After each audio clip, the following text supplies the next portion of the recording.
नमस्कार, मी विलास बडे. न्यूज 18 लोकमतच्या या विशेष वृत्तमालिकेत आपल्या सगळ्यांचं स्वागत. दिवाळीनंतर राज्यभरातील शाळा सुरू होण्याची शक्यता वर्तवली जाते.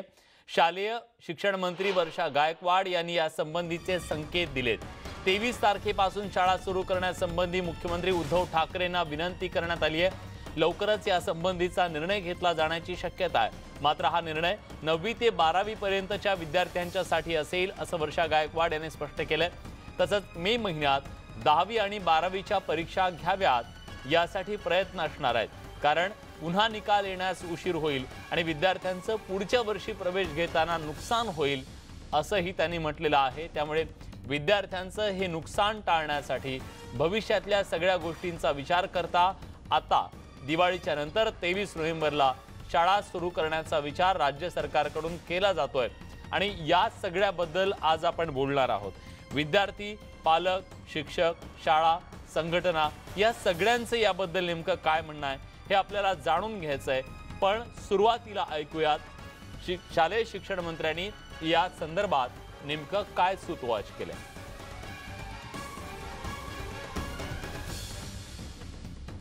सर्वात महत्त्वाचा पहिले प्रश्न आहे 10वी आणि 12वीच्या परीक्षा कधी होणार. 10वी आणि 12वीच्या परीक्षेसंदर्भात आम्ही कालच राज्यमंत्री मंडळाला सुद्धा ह्याची गेलं की आमची इच्छा आहे की मे महिन्यामध्ये या एक्झामिनेशन व्हाव्या. कारण फेब्रुवारीमध्ये आणि मार्चमध्ये आता आपल्यालाही माहिती आहे की प्रत्यक्ष शाळा सुरू झालेल्या नाही आहेत. विद्यार्थी आज विविध टप्प्यावरती आहेत. म्हणजे काही विद्यार्थी ऑनलाईनवर घेतात, काही विद्यार्थी TV मध्ये शिकतात किंवा वेगळ्या वेगळ्या मार्गाने विद्यार्थी आज शिक्षण घेत आहेत. त्यामुळे त्यांना प्रत्यक्ष शाळेमध्ये येऊन त्यांचं शिक्षण घेणं हे आवश्यक आहे. आणि त्याचबरोबर 10वी आणि 12वीच्या विद्यार्थ्यांचा 25% आम्ही पोषण कमी केलेलं आहे. त्यामुळे आमचं म्हणणं होतं की आपण मे मध्ये ह्या एक्झामिनेशन प्लॅन केल्या पाहिजेत. कारण जून, जुलै, ऑगस्ट, सप्टेंबर हे जे आहेत हे पावसाळी महिने आहेत आणि अशा वेळेला ग्रामीण भागामध्ये जे मुलं आहेत किंवा कोकण रिजनमध्ये जो मोठ्या प्रमाणात पाऊस होतो त्याचा फटका ह्या परीक्षेला बसू शकतो. आणि म्हणून आम्ही अशी विनंती केली होती की आपण येणाऱ्या काळामध्ये 9वी, 10वी, 11वी, 12वीचं जे शिक्षण आहे ते दिवाळीनंतर म्हणजे 23 तारखेनंतर जे आहे नोव्हेंबरनंतर आपण ते सुरू करावं असं आपण सांगतो. आणि दुसरा सर्वात महत्त्वाचा प्रश्न आहे की 11वीच्या ॲडमिशनच्या संदर्भात अजूनही निर्णय या ठिकाणी सरकारचा झाला नाही. काय दिलासा देऊ शकाल की कधीपासून हे प्रवेश सुरू होतील.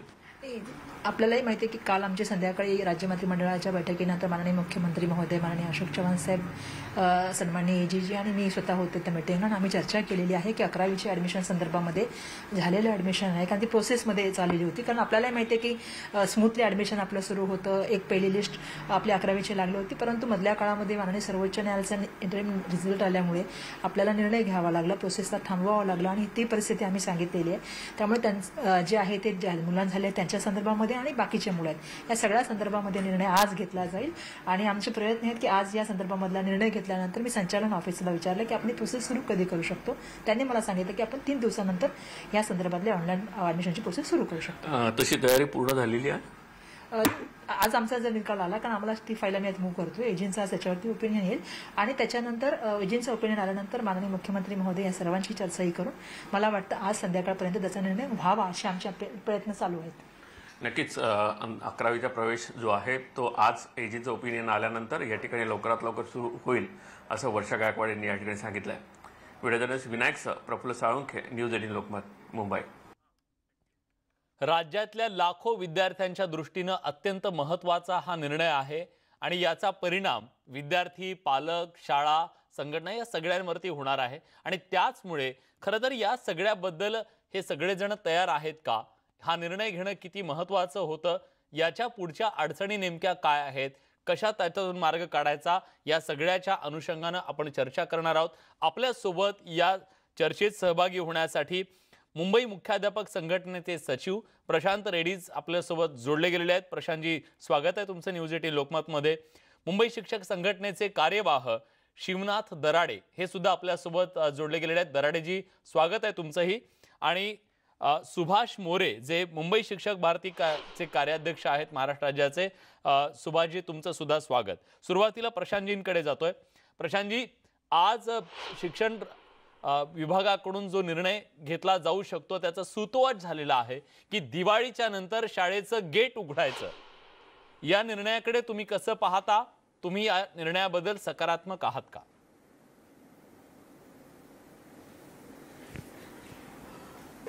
आम्हाला जवळपास या निर्णयाची थोडी शक्यता वाटतच होती. हा मात्र मुळातच हा निर्णय घेताना मुंबईतील म्हणण्यापेक्षा महाराष्ट्रातील सर्व मुख्याध्यापकांना विश्वासात घेतलं पाहिजे होतं. कारण ही पूर्ण यंत्रणा जी आहे ही ग्राउंड लेवलवरती मुख्याध्यापक चालवणार आहे. बर आणि मुख्याध्यापकांनी शाळा चालवावी म्हणून त्यांना शाळा प्रमुख म्हटलं जातं. मग या शाळा प्रमुखाला अडचणी काय आहेत? आणि सर्वात महत्वाचं, आपण हे करतोय, हे आपण ज्या लहान मुलांसाठी करतोय त्यांची सुरक्षितता किती महत्वाची आहे हेही पाहिलं पाहिजे होतं. आता काय माहित आहे, शासन आदेश निघाला की शाळा उघडा म्हटल्यावरती शाळा उघडायला लागणार, ही गोष्ट वेगळी. पण एखादी गोष्ट करायची म्हणून करणं आणि मनापासून करणं याच्यामध्ये जो फरक आहे ही बाब महत्वाची आहे. तुम्हाला असं का वाटतंय की हे करायचं म्हणून केलं जातंय, मनापासून केलं जात नाही?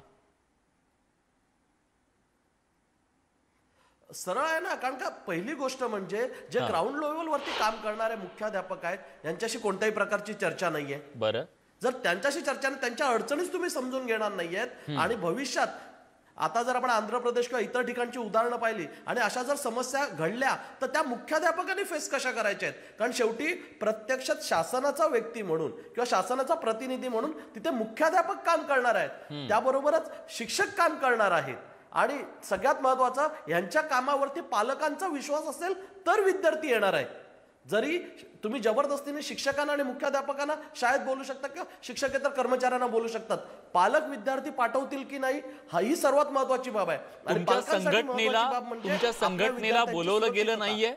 तुमच्यासोबत कुठल्याही प्रकारची चर्चा केली गेली नाही सरकारकडून आतापर्यंत? कोणत्याही मुख्याध्यापक संघटनेशी या संदर्भात शासनाने चर्चा केलेली नाहीये, ही तर आमची खंत आहे. निदान आम्ही त्यामध्ये खूप काही गोष्टी सांगू शकतोय. आज नुसती शाळा नाही आहे, आता या कोविडच्या पार्श्वभूमीवरती खूप काही सुरक्षितता आपल्याला बाळगायच्या आहेत, त्यासाठी खूप काही साधन सामुग्री लागणार आहे. शाळेमध्ये जी विविध प्रकारचे साहित्य पाहिजेत ते कुठून आहेत, ते उपलब्ध आहेत का, ते उपलब्ध होऊ शकतात का, याची कोणतीही खातरजमा ही शासनाकडून केलेली नाही आहे. आज 95% शाळांमध्ये टेम्परेचर मीटर नाही आहे, फक्त आदेश काढलेला आहे की तुम्ही ह्या गोष्टी घ्या. पण ह्या गोष्टी येणार कुठून? सरकारी जर शाळा आहेत तर त्याच्यामध्ये सरकारने पुरवल्यात का? खाजगी शाळा आहेत तर खाजगी संस्था द्यायला तयार आहेत का? आज सगळ्यांची आर्थिक कंबरडे मोडलेले आहेत. तुम्ही त्या सगळ्या सोयी सुविधा आधी पुरवायला पाहिजे होत्यात आणि त्याच्यानंतर ही प्रक्रिया तुम्ही चालू केली पाहिजे होती. तुम्ही शाळा चालू करतायत, आज रेल्वे सुरू नाहीये, बदलापूर पासून पालघर पर्यंत शिक्षक राहतात, ते येणार कसे?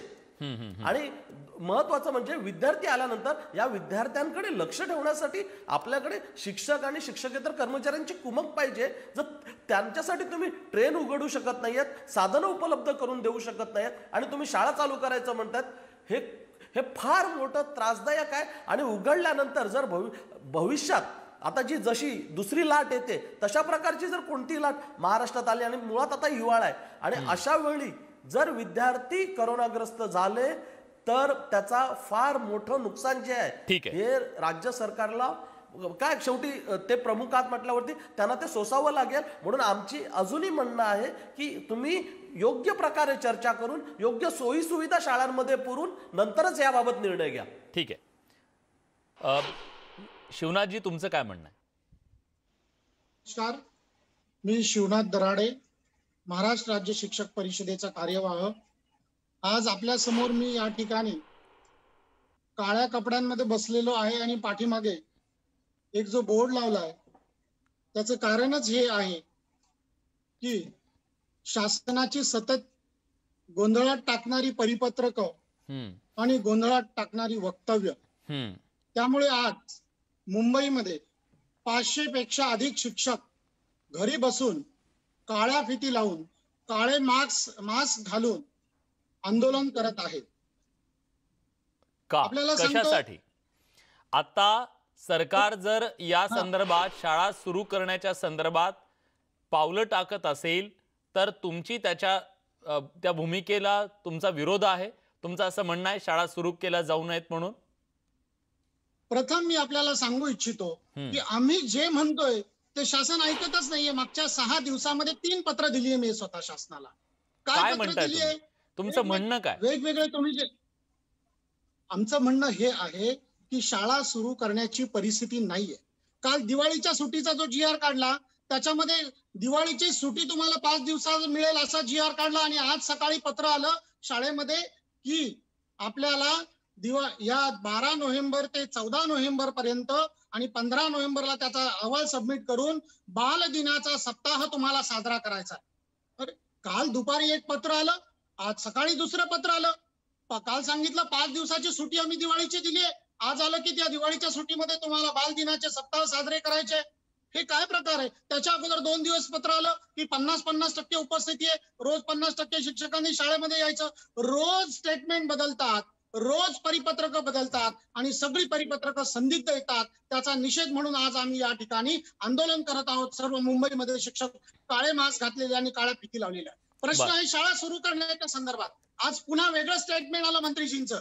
शाळा सुरू करण्याची परिस्थिती आज नाहीये. कोरोनाची लाट पसरते. युरोपामध्ये कोरोनाची लाट आली आहे, पाकिस्तानमध्ये ती परिस्थिती आहे. माझे मित्र रेड्डी सरांनी आंध्र प्रदेशाचं उदाहरण सांगितलं. आंध्र प्रदेशाचे आजचे आकडे पहा, शेकडो शिक्षक कोरोना बाधित झाले, शेकडो विद्यार्थी कोरोना बाधित झाले. मिझोराम मध्ये काय परिस्थिती आहे शाळा उघडल्यानंतर हे आपण पाहू शकता.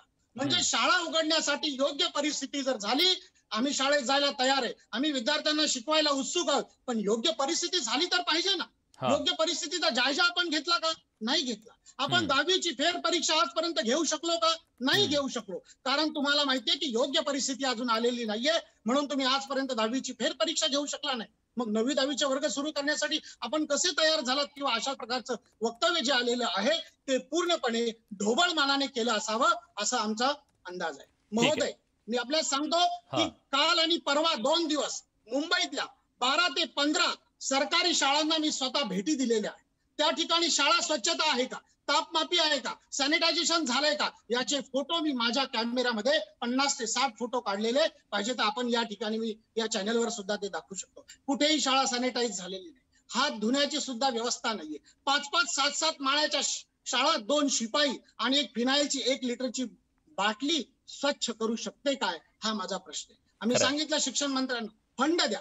शाळा स्वच्छता करण्यासाठी, यंत्रसामुग्री घेण्यासाठी, औषधं घेण्यासाठी, जंतुनाशक घेण्यासाठी, तापमापी घेण्यासाठी, शाळा डिस्टन्सिंग आणि इतर जे काही सॅनिटायझेशन स्टँड लावण्यासाठी निधीची आवश्यकता आहे. आम्ही 50,000 ते 1 लाख मागितले, तुम्ही 25,000 रुपये तरी दिले का? त्याची सुरुवात तरी आपण केली आहे का? त्याची कुठलीही सुरुवात केली नाहीये. फक्त बसल्या बसल्या परिपत्रक काढायची, त्याच्यामध्ये वेगवेगळ्या संदिग्धता असतात, ती पाठवून द्यायची आणि बघा तुम्ही. मागे तर एक परिपत्रक काढलं, त्याच्यामध्ये सगळी जबाबदारी खालीच टाकून दिली आहे. ही जबाबदारी आरोग्य विभागाने पार पाडा, ही जबाबदारी ग्रामपंचायतीने पार पाडा, ही जबाबदारी महसूल विभागाने पार पाडा, ही जबाबदारी शाळा समितीने पार पाडा, ही जबाबदारी मुख्याध्यापकाने पार पाडा आणि बाकीची राहिलेली शिक्षकांनी पार पाडा. व्यवस्था काहीच नाही. आणि शिक्षण विभागाने काढलेले आदेश सर्व ठिकाणी इतर विभाग पाळतात का हे सुद्धा त्यांनी तपासून. ठीक आहे, तुमचं असं म्हणणं आहे की केवळ आदेश काढले जात आहेत आणि जबाबदारी ढकलण्याचं काम सगळं सुरू आहे आणि सध्याची परिस्थिती सुद्धा शाळा उघडण्याच्यासाठी पूरक नाहीये आणि या परिस्थितीत शाळा उघडल्या तर धोका निर्माण होऊ शकतो ही भीती तुम्ही व्यक्त करताय. आता आपल्या सोबत या चर्चेमध्ये सुभाष मोरे सुद्धा सहभागी झालेत. सुभाष मोरेजी, तुमची भूमिका सांगा, मग आपण इतर मुद्द्यांवरती चर्चा करूया. तुमची भूमिका काय? दुर्दैवाने मला असं म्हणावं लागतं की शिक्षण विभाग विनोद तावडेंच्या तावडीतून सुटलाय, परंतु त्या अधिकाऱ्यांच्या तावडीतून सुटलेला नाहीये. जी मागच्या तावडे सरकारमध्ये परंपरा होती दररोज एक GR काढायचा, ती परंपरा आजही सुरू आहे.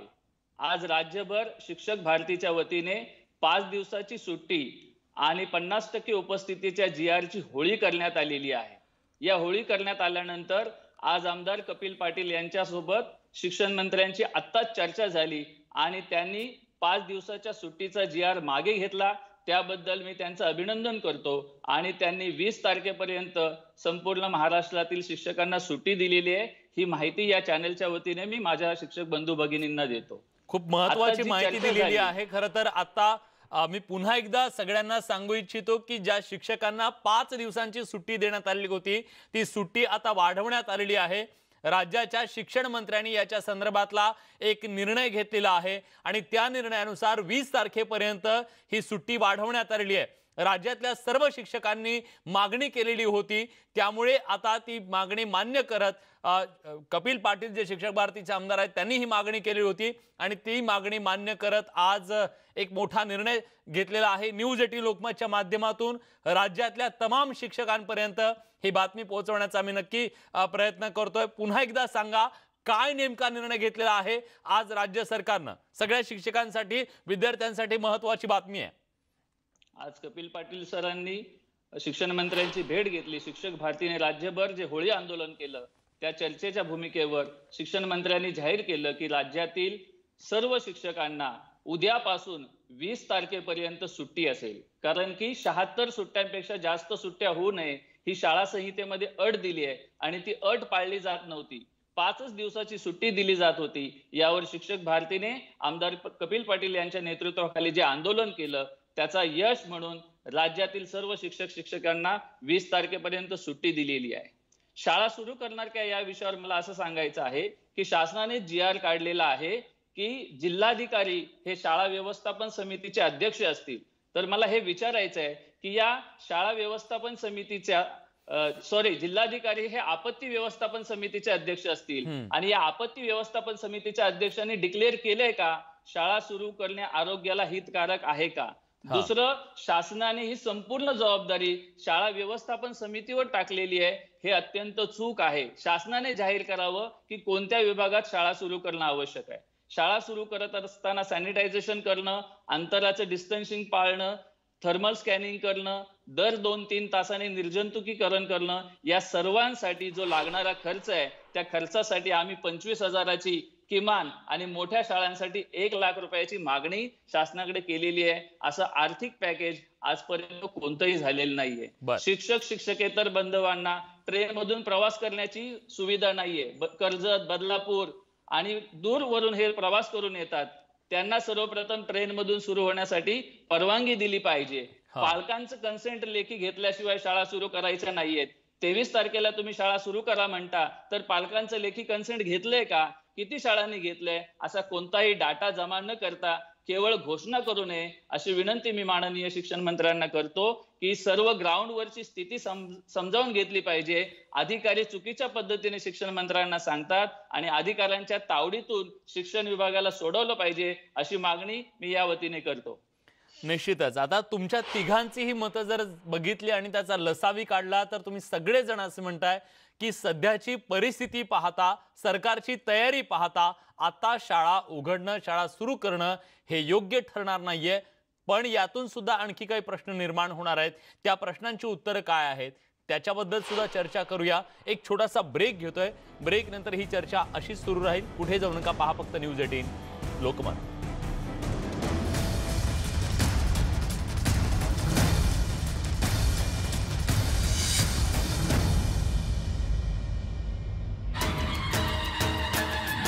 न्यूज 18 लोकमतची किल्ले स्पर्धा 2020 महाराष्ट्राचा किल्लेदार बनवा किल्ला आणि 9137416464 या व्हॉट्सअप क्रमांकावर पाठवा व्हिडिओ।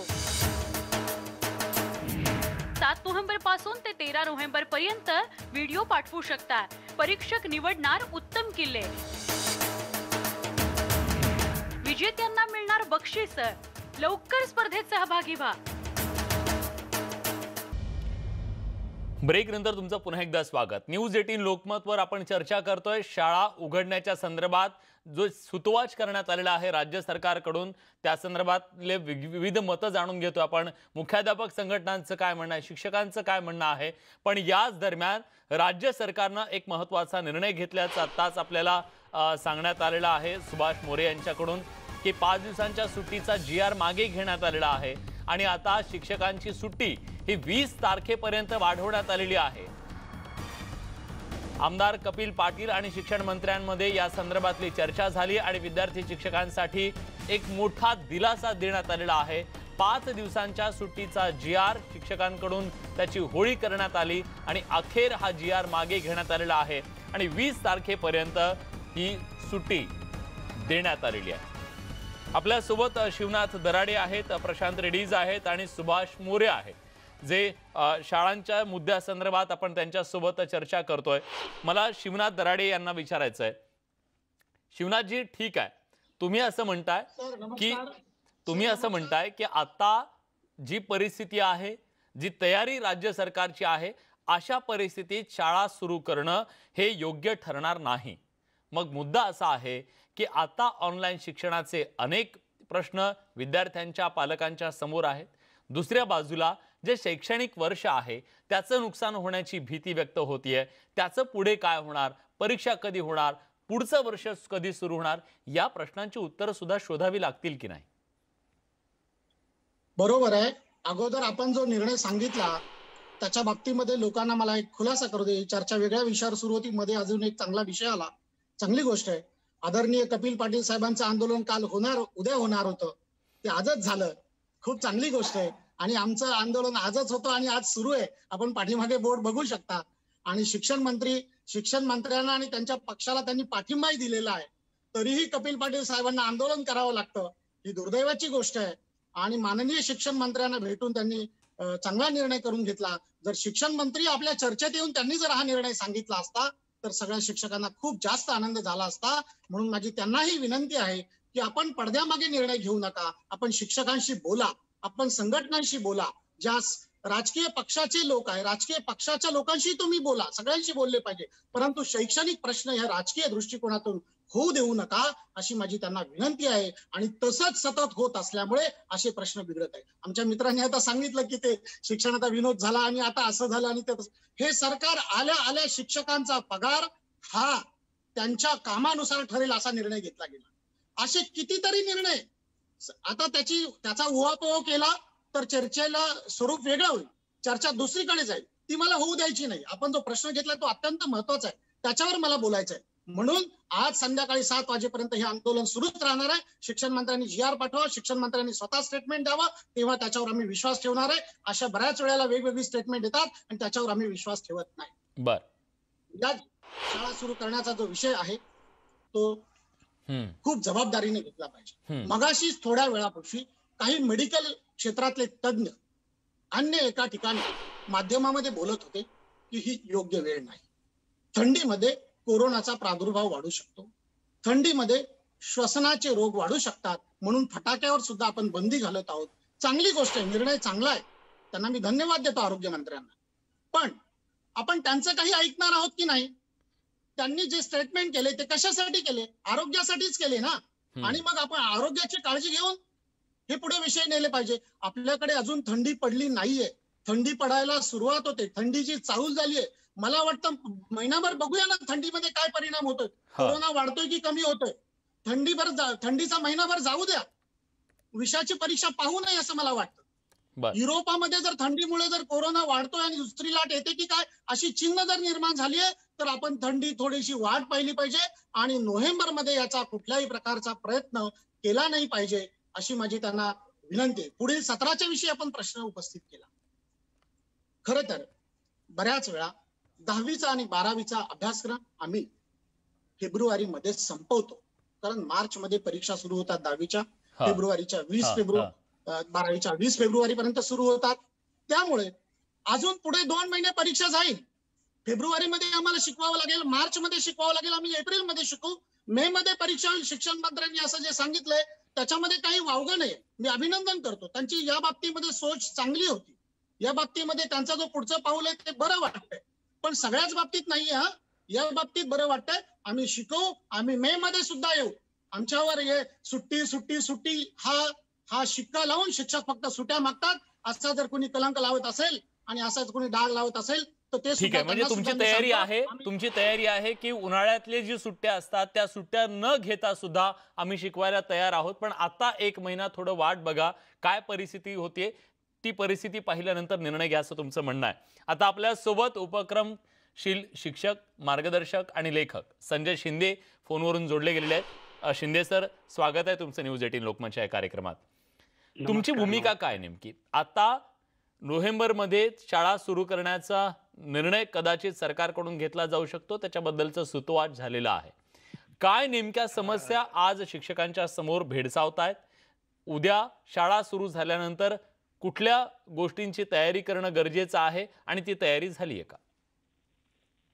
विलास सर, चांगली चर्चा सुरू आहे, मी ऐकतो आहे गेल्या काही वेळापासून. तर याच्यामध्ये असं होतं की जेव्हा शिक्षक या सगळ्या संबंधित काहीतरी बोलतात तेव्हा खूप जणांना असं वाटतं की शिक्षकांचा शाळा सुरू करायला विरोध आहे. पण मला असं वाटतं या संदर्भात केवळ एक शिक्षक म्हणून मी इथे बोलणार नाहीये आणि केवळ शिक्षक म्हणून बोलणं योग्य नाही, शिक्षक म्हणून मी भूमिका मांडेनच, पण याच्या पलीकडे या निर्णयाकडे आपण एक पालक म्हणून, एक सजग नागरिक म्हणून आणि विद्यार्थ्यांच्या भूमिकेमध्ये जाऊन आपण या संदर्भात विचार करणार का, असा माझा पहिला प्रश्न आहे. तर याच्यामध्ये जो वर्षाताई गायकवाड यांनी जो निर्णय घेतला, एकतर हा निर्णय इतक्या घाई गडबडीत झालेला आहे. सध्या आपल्या आजूबाजूला परिस्थिती काय आहे आपण पाहतो आहोत की आरोग्याचे प्रश्न अजूनही आहेत. मुंबई सारख्या शहरामध्ये वाहतुकीवरती प्रचंड ताण आहे आणि गेले अनेक दिवस आता वर्षाताई म्हणतात की मे मध्ये आपल्याला परीक्षा घ्यायच्या आहेत. तर त्यांचा हा निर्णय म्हणजे इतका घाईचा आहे की आता उरलेल्या 5 महिन्यामध्ये जर आपण 9वी ते आणि 12वीच्या मुलांचा वर्षभराचा अभ्यासक्रम पूर्ण करणार असू तर तो आपण कशा पद्धतीने करणार? अभ्यासक्रम कमी करून जर आपण मुलांना पुढच्या इयत्तेमध्ये पास करून आणि परीक्षा घेऊन ढकलणार असू तर मुलांचा जो जी प्रगती आपल्याला साधायची आहे ती आपण साध्य करू शकतो का?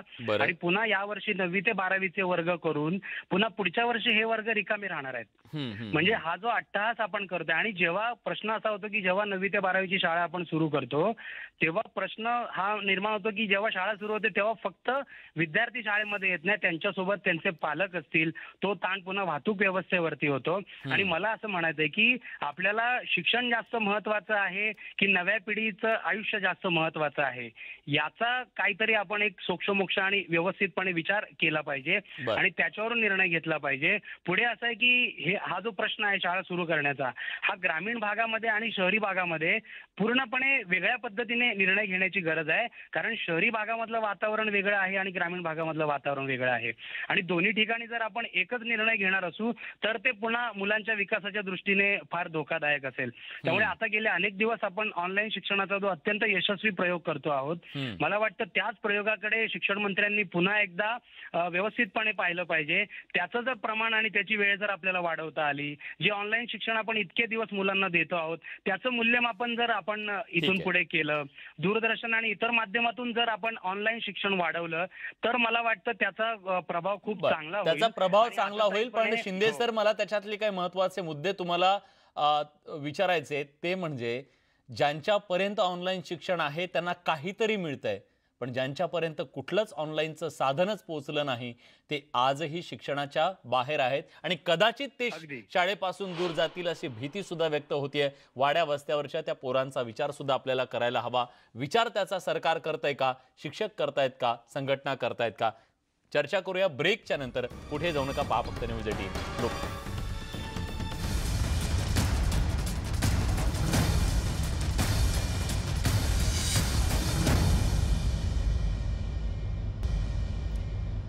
ब्रेक नंतर तुमचं पुन्हा एकदा स्वागत. न्यूज 18 लोकमतवर आपण चर्चा करतोय. शाळा उघडणार आहेत, पण शाळा उघडण्याची सगळी तयारी आता झालेली आहे का? आणि ही सगळी तयारी जर झाली नसेल तर मग घाई केली जाते का?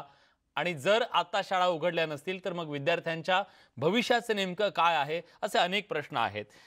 खरं तर प्रशांत रेड्डी यांना बराच वेळ झाला एक मुद्दा मांडायचा होता. तुमचा आधी मुद्दा मांडा, नंतर मी तुम्हाला प्रश्न विचारतो.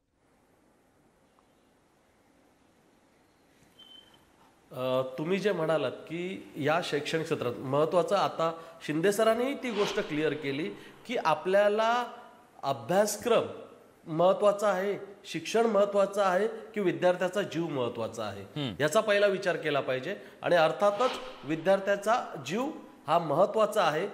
आणि मगाशी आमचे मित्र शिवनाथ दराडे सर यांनी सांगितलं की आमच्याबद्दल, म्हणजे आम्ही आता जी मतं मांडतोय या मताला काही जण म्हणजे थोडक्यात राजकीय अँगलनी जर गेले तर हे म्हणणार की नाही यांना शाळा नको आहेत, यांना शाळा चालू करायच्या नाहीत. तर पुन्हा एकदा क्लिअर करतो की शाळा चालू आहे.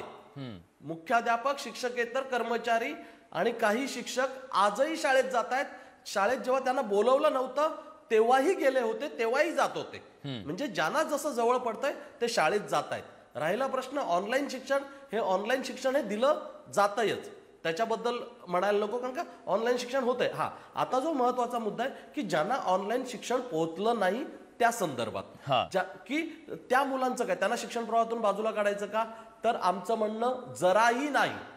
आम्ही आजही सांगतो की आमचे शिक्षक, आज जर हे 50%चा जो मुद्दा काढला की 50% शिक्षक, आमचा त्याला विरोध होता मुख्याध्यापक संघटनेचा. खरा तो बोलवलं होतं शिक्षकांना. पण रेडी सर, जर समजा या मुलांना कुठलं शिक्षणच मिळालं नाही तर शाळाबाह्य मुलांची संख्या प्रचंड वाढणार आहे, त्याच्याबद्दलचं कुणी, त्यांच्याबद्दल का कोणी बोलत नाहीये? ना सरकार बोलायला तयार आहे, ना शिक्षक बोलायला तयार आहे.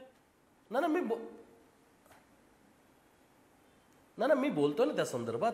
आमचं स्पष्ट म्हणणं आहे की आज ठीक आहे, आज 3, 3.5, 4 तास प्रवास करून तो शिक्षक येणार, तिथे मुलं नसणार आहेत, तो वर्गात बसणार आहे, रिटर्न काय काम करणार आहे? काय काम आहे? काहीच नाहीये. निदान तो ऑनलाईन शिकवत तरी होता. आता राहिला प्रश्न ज्यांच्याकडे ऑनलाईन सुविधा नाही आहेत त्या, आणि ते मोठा घटक आहे. आम्ही स्वतः मान्य करतो, मुख्याध्यापक मान्य करतात की तो मोठा घटक आहे. आणि लक्षात घ्या, मुख्याध्यापकाची आणि शाळेची प्रतिमा ही विद्यार्थ्यांच्या रिझल्टवरती किंवा निकालावर ठरत असते. त्यामुळे ना आम्हाला आमच्यासाठी, आपण पाहिजे तर थोडा जरा वेगळा विषय होतोय, पण आम्हाला आमच्यासाठी प्रत्येक विद्यार्थ्याचा विकास हा करायला लागतो. जेव्हा मी माझ्यासाठी विकास करतो ना, तेव्हा मी मनापासून करतो. आता राहिला प्रश्न की या विद्यार्थ्यांचं काय, तर स्पष्ट शब्दात सांगतो की आज एवढे दिवस जे घेतलेले आहेत, मान्य की अनेक शिक्षक घरातून शिकवतायत, हे करतायत, पण ज्यावेळी शाळा चालू झाल्या ना, तुम्हाला रविवारचे सुद्धा जादा वर्ग उघडलेले दिसतील. रविवारी पण शाळा चालू असतील. दुसरी गोष्ट, सकाळच्या सत्रातल्या ज्या शाळा आहेत, ज्या 7 ते 12:30 आहेत, तुम्हाला त्या सकाळी 7 ते 3 वाजेपर्यंत चालू दिसतील. आम्ही तो जो सगळा पाठ्यक्रम आहे किंवा अभ्यासक्रम, जे काही शिक्षण राहिलेलं आहे ना, आम्ही हे त्या वेळामध्ये विद्यार्थ्यांचं पूर्ण करून नाही घेतलं तर आम्हाला विचारा. ठीक आहे, म्हणजे तुमची तयारी आहे. मला सुभाष मोरेंना विचारायचं, आमचं जे म्हणणं होतं. ठीक आहे, सुभाष मोरेजींकडे जातो. मोरे सर, आता शिक्षकांकडून एक गोष्ट चांगली आली की आम्ही राहिलेला सिलेबस असेल तो कंप्लीट करू, अगदी मे मध्ये सुद्धा आम्ही सुट्ट्या घेणार नाही, आम्ही त्या काळात सुद्धा येऊन मार्गदर्शन करू किंवा शिक्षण पूर्ण करू. हे सगळ्या पॉझिटिव्ह गोष्टी शिक्षकांकडून येत आहेत, मुख्याध्यापकांकडून येत आहेत. ही निश्चितपणे एक स्वागतार्ह बाब आहे, पॉझिटिव्ह बाब आहे. पण आताच्या परिस्थितीमध्ये या सगळ्या मुलांना सांभाळणं, म्हणजे जर शाळा सुरू झाल्या तर शिक्षकांसाठी किती अवघड आहे कोरोनापासून त्यांचा बचाव करणं, तुम्हाला काय वाटतं? आता चर्चेतून एक मुद्दा पुढे आला की मुलांचा जीव महत्वाचा आहे. यामुळे शासनाने केवळ हे शैक्षणिक वर्ष न बघता पुढचं शैक्षणिक वर्ष, असे दोन्ही वर्षांना क्लब केलं पाहिजे, अशी मागणी आम्ही पहिल्या दिवसापासून करत आहोत. ऑनलाईन शिक्षण सुरू असलं तरी 50% पेक्षा जास्त मुलं ही ऑनलाईन शिक्षणाच्या बाहेर आहेत. आणि म्हणून आम्ही सुचवलं होतं की या वर्षाचे कामाचे दिवस आणि पुढच्या वर्षाचे कामाचे दिवस असे एकत्रित करून, क्लब करून आपल्याला 2 ते 3 वर्षासाठी मास्टर प्लॅन तयार करावा लागेल. नंबर 1. नंबर 2, जी मुलं या ऑनलाईन शिक्षणाच्या प्रभावात येऊ शकणार नाहीयेत त्यांच्यासाठी वर्कशीट आपण तयार केलेले पाहिजेत. छोटे छोटे वर्कशीट असतील आणि ही वर्कशीट त्या मुलांपर्यंत पोहोचवले जातील. आणि जसं माझ्या मित्रांनी सांगितलं की सुट्टीच्या कालावधीत आम्ही काम करायला तयार आहोत. जेव्हा नियमितपणे शाळा सुरू होतील, सुरळीतपणे शाळा सुरू होतील, तेव्हा सर्व शिक्षकांच्या वतीने आम्ही सर्व शिक्षक प्रतिनिधी ठामपणे विश्वासाने सांगतो की आम्ही आमच्या सुट्ट्यांकडे न पाहता त्यांचा त्याग करून मुलांच्या शिक्षणासाठी उभे आहोत. पण यामार्फत शिक्षण क्षेत्राच्या शिक्षण मंत्र्यांना आव्हान आहे की आपण कृपया विद्यार्थ्यांच्या जीवाशी खेळू नका. कारण की आज एखाद्या शाळेतल्या एखाद्या मुलाला जरी काही झालं तर ते फेस करण्यासाठी शाळेच्या संस्थाचालक, मुख्याध्यापक आणि शिक्षकांना त्या रोषाला सामोरं जावं लागेल. त्याच्यामुळे पालक जोपर्यंत लेखी कन्सेंट देत नाही तर तुम्ही त्याची तपासणी करा की पालक लेखी किती पालकांनी द्यायची तयारी दाखवलेली आहे. आज आम्ही शाळा सुरू करू, आम्ही येऊन बसू, पण जर ती मुलं येणार नसतील तर मला त्या मुद्द्यावर यायचंय. मोरे सर, मला त्या मुद्द्यावर यायचंय की आज सरकार तयार आहे, शिक्षक म्हणतायत की ठीक आहे, आता तुम्ही निर्णय घेतला तर आम्हाला बंधनकारक आहे, आम्हाला जावंच लागेल. पण या सगळ्यातला जो महत्वाचा घटक आहे तो म्हणजे पालक, जो विद्यार्थ्यांच्या बद्दलचा निर्णय घेणार आहे. पालकांची मानसिकता तयार झाली आहे का याबद्दल? 9वी ते 12वी पर्यंतची जी मुलं आहेत त्या मुलांना सांभाळणं थोडंसं शक्य आहे, त्यांना सांगणं शक्य आहे, त्यांना मास्कच्या बद्दल सांगणं शक्य आहे, पण लहान मुलांबद्दल नाही. मग या 9वी ते 12वी पर्यंतच्या मुलांच्या बद्दल ते तयार आहेत का पालक, याच्याबद्दलची चर्चा, आणि दुसरं म्हणजे बोर्डाच्या परीक्षेचं नेमकं काय करायचं त्याची ही चर्चा. ब्रेक नंतर कुठे जाऊ नका, पहा फक्त न्यूज 18 लोकमत.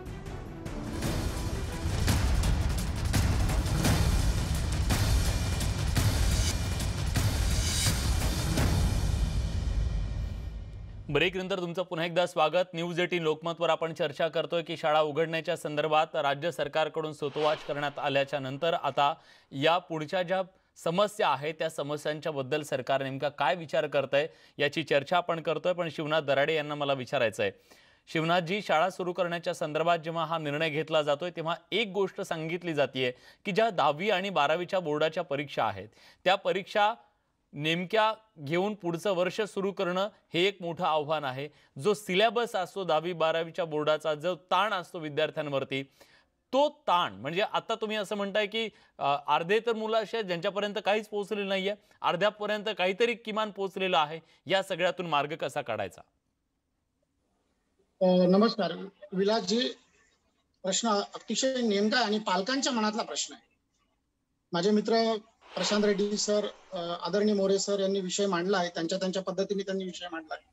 परंतु अजूनही आपल्या मुलांचं काहीही नुकसान खूप झालेलं नाहीये.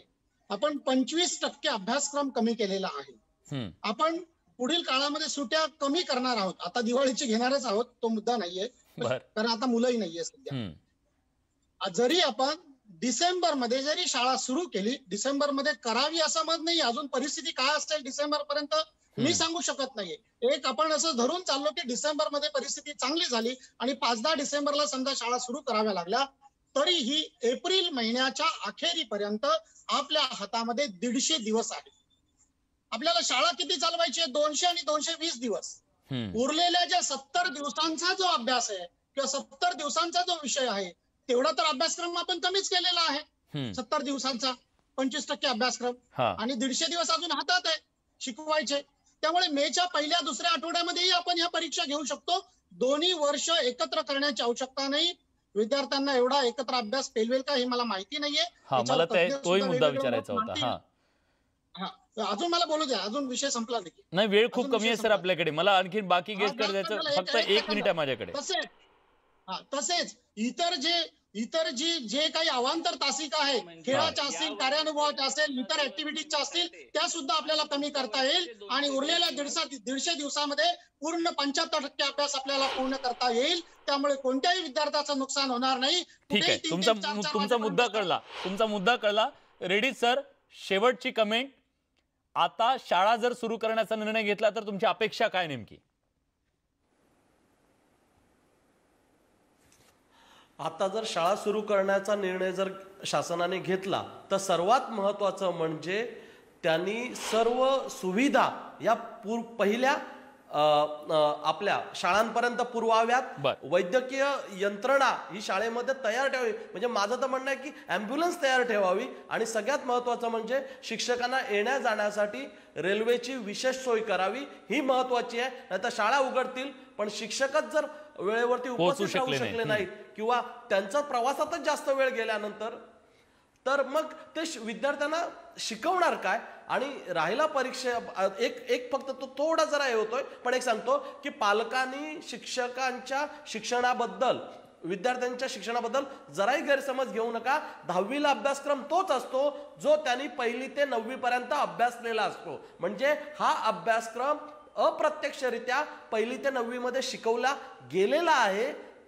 तोच अभ्यासक्रम 10वी मध्ये असतो. त्यामुळे पालकांनी हे नको फक्त 10वी मध्ये त्याची रिव्हिजन होते, ही महत्वाची गोष्ट आहे. ती उजळणी पूर्ण करून देण्याची जबाबदारी आमची. ठीक आहे, एक अत्यंत महत्वाची चर्चा या निमित्तानं झालेली आहे. कारण सध्याची जी सगळी परिस्थिती आहे आपल्या सगळ्यांचीच तारेवरची कसरत सुरू आहे.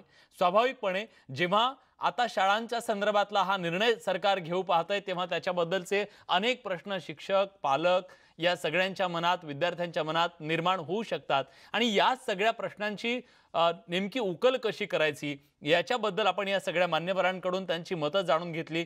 सरकार जर या संदर्भात निर्णय घेण्याच्या तयारीत असेल तर त्यांना तयारी सुद्धा करावी लागेल की या सगळ्या संकटावर मात करण्यासाठी आपण नेमकं काय करायला हवं. केवळ आदेश काढून तुम्हीच बघून घ्या आणि आत्मनिर्भर बना असं म्हणण्याचा जर प्रयत्न होत असेल तर त्याला मात्र शिक्षकांचा विरोध आहे. शाळा सुरू करण्याला विरोध नाहीये. तुम्ही सगळी तयारी करा आणि नंतर शाळा सुरू करा, हे जसं पालकांचं म्हणणं आहे, विद्यार्थ्यांचं आणि शिक्षकांचं म्हणणं आहे. बघूया की सरकार याच्या संदर्भात नेमका निर्णय काय घेतं. पण आज या चर्चेमध्ये आपण सगळेजण आलात, आपली भूमिका मांडलात, त्याबद्दल मी आपल्या सगळ्यांचे आभार व्यक्त करतो. आपण इथेच थांबतोय. धन्यवाद.